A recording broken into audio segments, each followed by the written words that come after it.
After working with Stevie Nicks on her Belladonna album, Danny worked with Stevie on her follow-up album, The Wild Heart.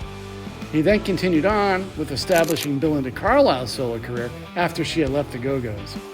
He also worked with Bonnie Raitt on her critically acclaimed album, Nick of Time. He later became vice president of Atlantic Records and eventually president. He worked with Sonic Youth in the late 1980s, and the band had recommended that Danny sign Nirvana, which he did do. His biggest accomplishments during that period was when he signed Nirvana and Stone Temple Pilots, which to Danny was as critical as when he had signed Bad Company in 1975. What happened after Belladonna? Well, then she made another solo record called Wild Heart.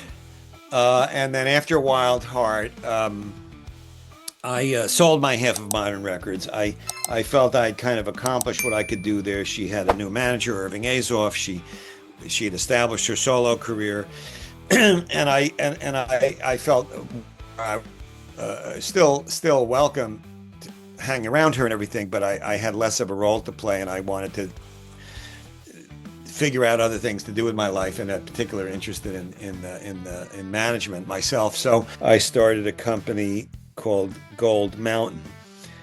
Gold Mountain's just an anglicization of the word name Goldberg. And first it was a label deal with A&M that did not make money, but we put out a couple of really good records, in particular Bruce Coburn's record, Stealing Fire, which I'm really proud to have been involved with, and a metal band called Keel that Gene Simmons told me about that had a gold record. But in general, it wasn't successful enough to be self-sustaining. But out of that, I created a management company that was successful, and I kept the name Gold Mountain. We ended up representing Belinda Carlisle, who was the lead singer of the Go-Go's, and that was our first success as managers. And then Bonnie Raitt, who was, we got her at kind of a low point in her career. She was being dropped by Warner Brothers, and we were able to get her re-signed. And out of that came an incredibly successful record called Nick of Time that she won the Album of the Year Grammy for, and really put her on the road that she's still on as one of the real iconic artists. She was always a great singer and respected by other artists, but her commercial stature increased tenfold, with the Nick of Time album. After she won the Grammys, and I had a little bit of, now I had some credibility as a manager of being involved with a couple of these artists, that were successful, more successful after I managed them than they were when they came to me. And then I wanted to hire a younger guy who understood the new music that was coming up in the end of the 80s, the new iteration of rock, some kind of an American punk influence that there was some evidence that Jane's Addiction was happening, REM, Faith No More. It was clear there was this new generation of rock fans that weren't attracted to what was then called kind of corporate rock, but that wanted something edgier, more influenced by punk. John Silva, who's today is an incredibly successful manager, was, kind of needed a job, and he knew that culture, and together we signed Sonic Youth, which was a huge thing for us, because Sonic Youth, even though they weren't huge commercially, they were one of the most respected artists in the subculture, both in the US and internationally. Other artists, they were incredible curators of other artists. So many artists began their career by opening to Sonic Youth. And it was through Sonic Youth that I met Nirvana. Oh, wow. But Sonic Youth, they had a relationship with Neil Young too, right? Well, we did a tour. They did a tour opening to Neil Young. Yeah, they loved Neil Young. All the punk bands, a lot of them loved Neil Young. Yeah, and somehow, I love him. The agent, I don't remember how it happened. The agent for Sonic Youth was named Bob Lawton. And somehow or other, I assume Neil Young asked for Sonic Youth. I mean, it wasn't like you could pitch Neil Young. He was going to pick who he wanted. So, yeah, they opened for a Neil Young tour. They were so excited. I went to some of those dates. The Neil Young fans were not that enthralled with Sonic Youth, but Sonic Youth loved being on a Neil Young tour, so that was, they weren't involved with him creatively, but they opened for one of his American tours. So then how did you get involved with Nirvana?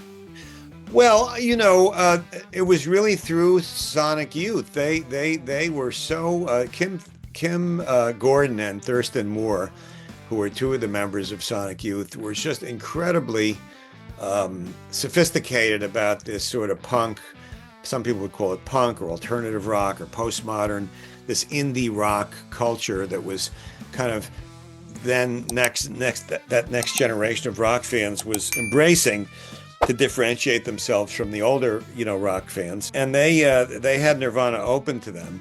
And John Silva had seen Nirvana, I think in Europe, opening to Sonic Youth. And he told me about them, but I never wanted to sign brand new artists because managers get paid a percentage of the money that the artist makes. And if it's a brand new artist, you basically are working for free the first year or two, which is a hard way to run a business when you got to pay rent and salaries and health insurance and these different kind of things that employers have to do. So I was always turning down these very cool, critically acclaimed new acts. But I think he had Thurston call me, and Thurston said, "Look, make an exception for Nirvana."